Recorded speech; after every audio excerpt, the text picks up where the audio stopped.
안녕하세요. 부동산 중개업을 하는 여러분들을 위해서 꼭 알고 있어야 할 핵심적인 부분들 몇 가지를 좀 정리해서 말씀드려 보도록 하겠습니다. 우선 부동산 중개업을 하는 사람들의 대부분 욕망이 계약을 많이 해서 소득을 창출하는 것이라고 봅니다. 그런데 생각처럼 계약이 잘 안 되고 때로는 슬럼프에 빠지기도 하고 여러 가지 어려운 점이 있습니다. 이런 부분들을 어떻게 하면 해결할 것인가 하는 부분이겠죠. 저는 첫 번째로는 나만의 경쟁력을 갖고 있어야 한다고 말씀드리고 싶습니다. 무슨 말이냐면 저희는 상가중개를 합니다. 그렇다면 상가중개를 한 데 있어서 나의 경쟁력은 무엇인가? 결국에는 계약이라는 것은 매물을 파는 사람과 매물을 찾는 사람과의 연결이 돼야 계약으로 연결됩니다.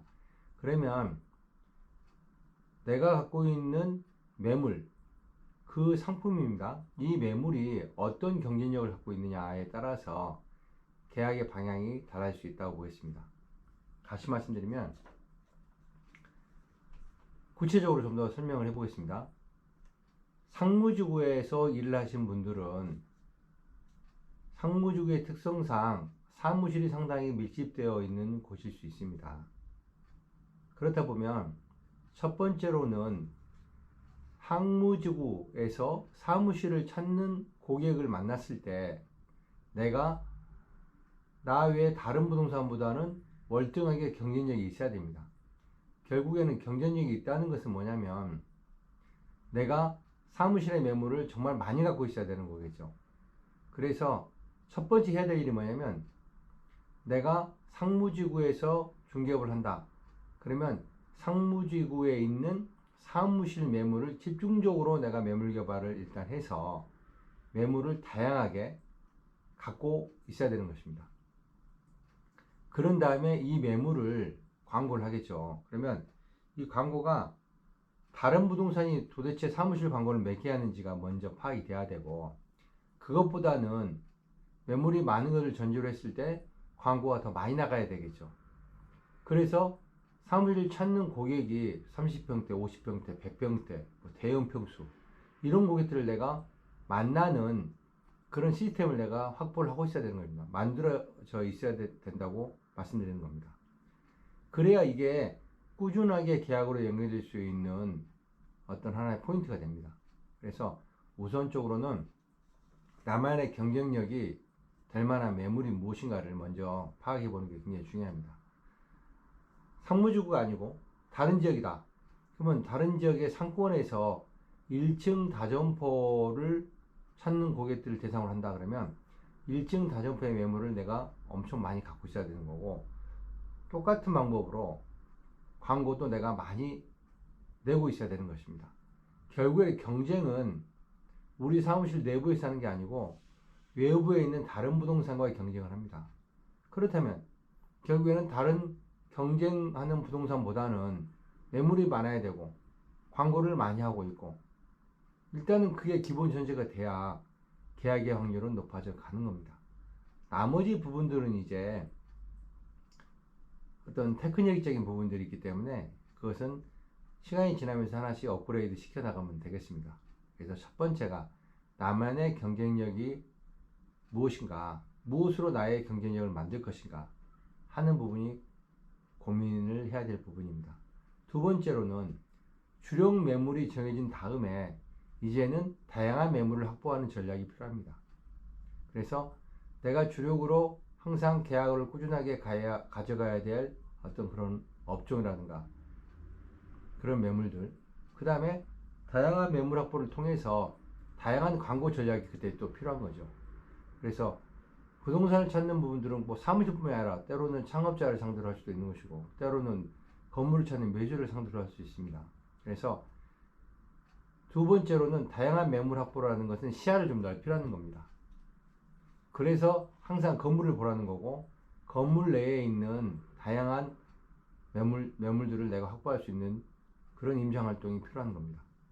그래서 다양한 매물 확보가 필요한 거고, 특히나 상가를 하는 분들은 상가 임대를 주력으로 하겠지만 매매를 하려고 노력을 해야 됩니다.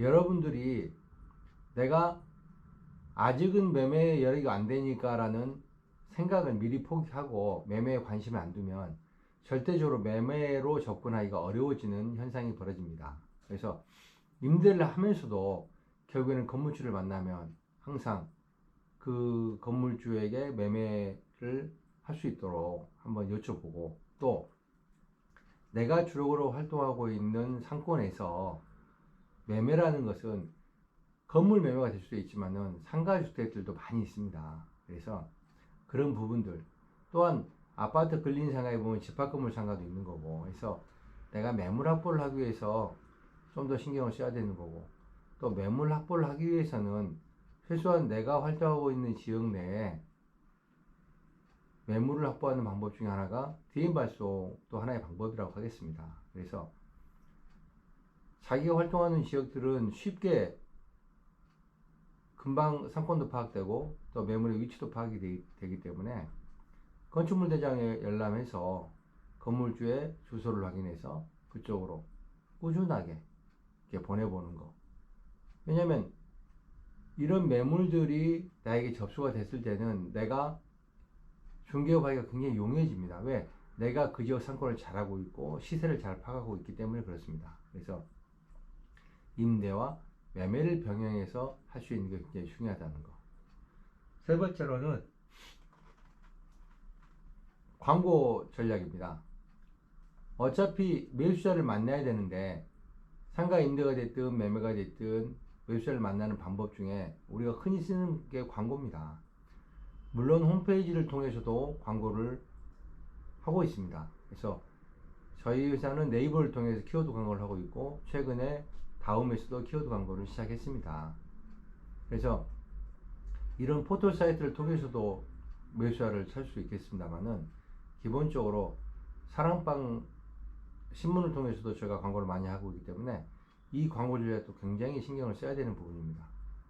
광고 전략은 무작정 숫자를 늘리는 것보다 더 중요한 것은 뭐냐면 다른 경쟁하고 있는 부동산의 광고가 어떻게 나가는지를 정확하게 파악을 하고 있고, 그러면 내가 광고를 했을 때 콜이 들어올 수 있는 확률을 높여야 되지 않겠습니까? 그게 광고의 기본적인 전략입니다. 그래서 광고 문구에 신경을 써야 되고, 또 내가 갖고 있던 매물을 팔기 위해서는 이게 점포로 광고를 할 것인지 사무실로 광고를 할 것인지, 그래서 어떤 입지라든가 매물의 특성에 따라서 광고 전략이 굉장히 중요하답니다. 그래서 매 문구에 대해서 신경을 써야 되고, 다른 타 부동산은 어떻게 광고를 내고 있는지를 정확히 파악을 하는 게 이게 중요하고, 또 상가 임대 같은 경우에는 수시로 이 광고를 바꿔주는 것도 굉장히 하나의 전략이라고 보겠습니다. 일주일 내내 문의가 안 온다 그러면 다른 매물로 교체를 빨리빨리 좀 해보고, 그래도 다른 고객을 만나보고, 반면에 매매 같은 경우에는 꾸준하게 광고를 치는 게 중요합니다. 매매는 문의가 올 때도 있지만 때로는 한동안 안 올 때가 있습니다. 그러면 내가 꾸준하게 광고를 한번 쳐보는 거고, 또 그러다가 때로는 좀 잠시 멈췄다가 다시 또 내보기도 하고, 그래서 광고는 투자라는 개념으로 고객을 만나는 창구이기 때문에 그렇게 생각을 하셔야 됩니다. 그리고 광고는 절대적으로 너무 작은 광고를 치면 안 됩니다. 작은 광고는 뭐냐면 숫자적인 부분이죠. 광고를 두세 개, 세 개 이렇게 쳐가지고는 아무 의미가 없습니다. 물론 특별하게 이 광고를 쳐서 수요가 많은 수요자들을 찾을 수 있는 매물 같으면 그렇게 가능하겠죠. 하지만 보편적으로 보면 광고의 숫자를 늘리면서 그 광고의 수시로 바꿔주는 거, 이게 굉장히 좀 필요하다. 그래서 앞서 말씀드린 것처럼 다양한 매물 확보가 전제가 돼야 된다라는 걸 말씀드립니다. 자, 네 번째로는 고객 상담입니다. 전화로 고객 상담을 하든 만나서 상담을 하든 어쨌든 우리가 중요한 것은 고객을 선별하는 능력이 굉장히 중요합니다.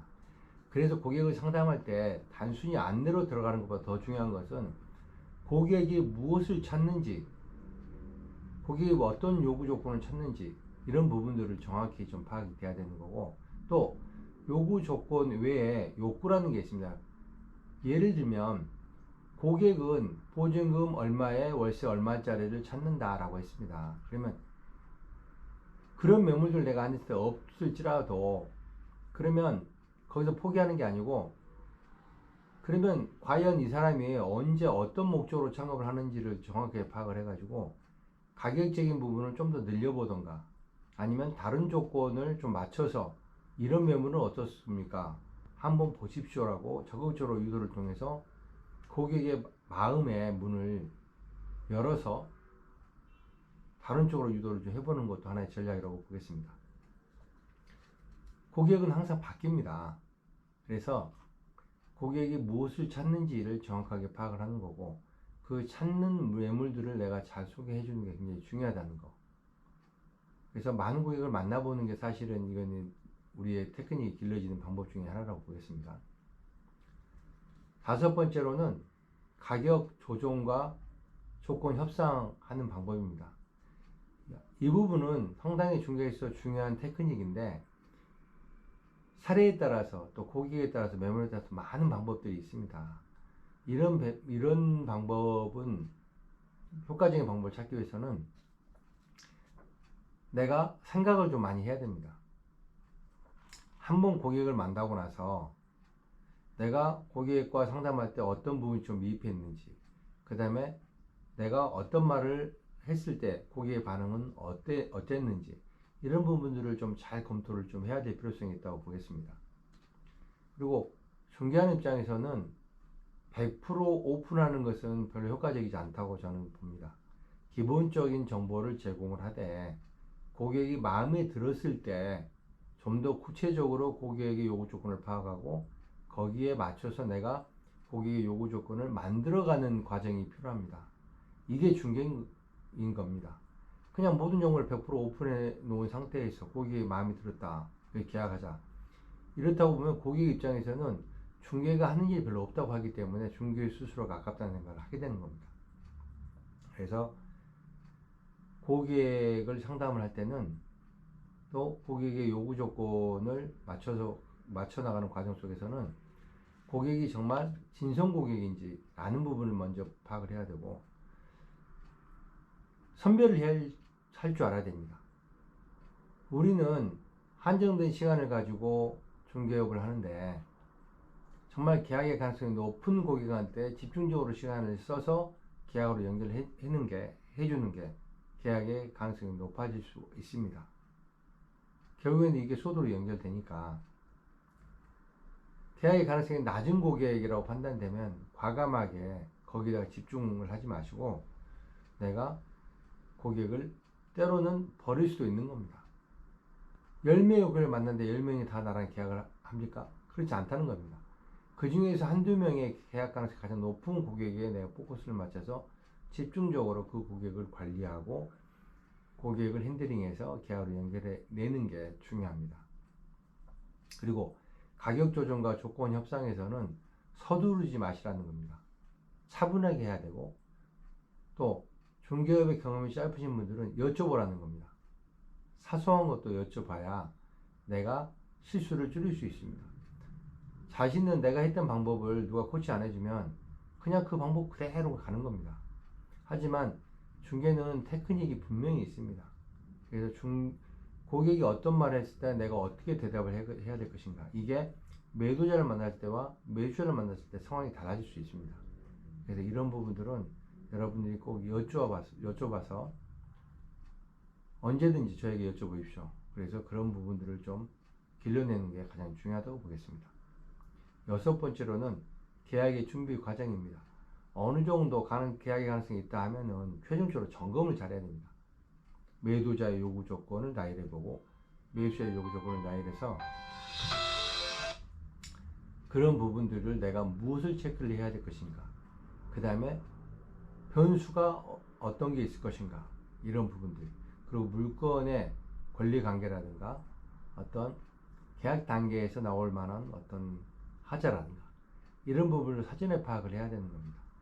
그래서 이런 부분을 파악하는 게 굉장히 중요하고, 특히나 상가중개에 있어서는 업종이 변경되거나 용도를 변경해야 되거나 아니면 권리금이 있는 점포인 경우에 권리금을 주고받을 때 포함되는 범위, 그 다음에 뭐 영업신고증이라든가 영업허가증의 양도양수 관계라든가 이런 부분은 굉장히 민감한 부분이고, 또 신규로 창업하는 부분이었을 경우에는 건물의 하자라든가 위반금 지불 여부라든가 이런 부분들 여러 가지 체크를 해야 될 부분이 있습니다.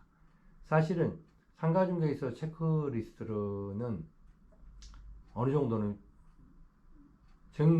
정해져 있는 겁니다. 근데 이거를 내가 머릿속에 숙지를 못하니까 계속 빠뜨리는 경우가 있습니다. 그래서 제가 운영하는 네이버 카페에 보시면 그런 매물 체크리스트라든가 또 매물을 중개하는 데 있어서 굉장히 좀 중요하게 다뤄야 될 부분들이 있기 때문에 강의를 반복적으로 좀 돌려보는 것도 하나의 방법이라고 보겠습니다. 7번째로는 마지막에는 안전한 계약 체결을 해야 됩니다. 그래서 계약을 하고 나서는 서로 만족스러운 계약이 돼야 되고 또 클레임이 없어야 됩니다. 그래서 중개인은 정확하게 전달하는 게 굉장히 중요하고, 또 계약을 하고 나서는 수수료를 저희가 받아야 되지 않겠습니까? 근데 수수료를 언제 받냐? 물론 계약 체결 때 받아야 됩니다. 계약 체결 때 받기 위해서는 이게 사진에 고지가 돼야만이 체결에 받을 수가 있는 거고, 또 수수료는 정해져 있는 금액을 받아야 됩니다. 그러기 위해서는 어느 타임에서 수수료를 고지를 해야 되냐면 가격 조정이라든가 조건 협상의 계약 단계 마무리 단계에 갔을 때 최종적인 답을 주기 전 단계에서 수수료를 언급해서 수수료와 함께 일괄적으로 타결하는 방법이 가장 좋다고 보겠습니다. 이것도 제가 보니까 습관입니다. 수수료를 타이밍을 놓쳐버리면 꼭 계약 때 가서 수수료를 말하게 되고, 그래서 정상적인 수수료를 못 받고 또 수수료가 깎이게 되고 또 여러 가지 불편한 사항이 벌어질 수가 있습니다. 그래서 어찌됐든 중개를 통해서 저희들의 목적이 고객에게 만족스러운 계약 체결을 해주고 또 안전한 계약을 통해서 저희들은 정당한 수수료를 받는 겁니다. 그래서 이런 일련의 과정들이 계속 반복되는 일들입니다. 그래서 중개를 할 때 이런 맥들을 잘 파악을 해서 하시는 게 굉장히 중요하다라고 말씀드립니다. 그 다음에 여러분들이 부동산 중개업을 한다 그러면 정말 내가 전문가가 되어야 되겠다는 생각을 좀 했으면 좋겠습니다. 전문가라는 게 뭐 몇 개월 만에 이렇게 되면 다 전문가가 되면 좋겠죠. 하지만 현실은 그렇지 않습니다. 전문가라는 것은 내가 반복적으로 내가 하고 있는 일에 있어서 정말 전문성이 있다는 겁니다. 그러면 상가 중개를 하는 데 있어서 내가 어떤 매물을 취급하고 있고 매물을 어떻게 체크를 하고 또 고객 상담을 어떻게 하고 계약 체결 과정을 어떻게 이끌어서 안전한 계약 체결을 할 것인가, 이런 부분들이 하나의 내 머릿속에 내가 습관처럼 몸속에 딱 자리 잡고 있어야 됩니다. 그래서 이런 부분들을 반복적으로 내가 공부를 하는 게 굉장히 중요하다고 말씀드리고 싶습니다. 그래서 무작정 밖으로 열심히 돌아서 땀을 흘리는 것, 그것도 중요합니다만은 기본적으로 내가 전문가가 되기 위해서 어떤 마인드로 내가 일을 할 것이냐, 또 어떤 자세로 내가 부족한 부분을 채울 것인가 하는 부분이 굉장히 중요합니다. 그리고 요즘에는 유튜브를 통해서 정말 다양한 정보들이 얼마든지 쉽게 접할 수 있기 때문에 시간 나는 대로 유튜브를 통해서 상과 관련된 정보라든가 이런 부분들을 좀 공부를 했으면 하는 바람입니다. 오늘은 상가에 대해서 중요한 부분들을 좀 핵심적인 부분을 좀 정리를 해봤습니다. 감사합니다.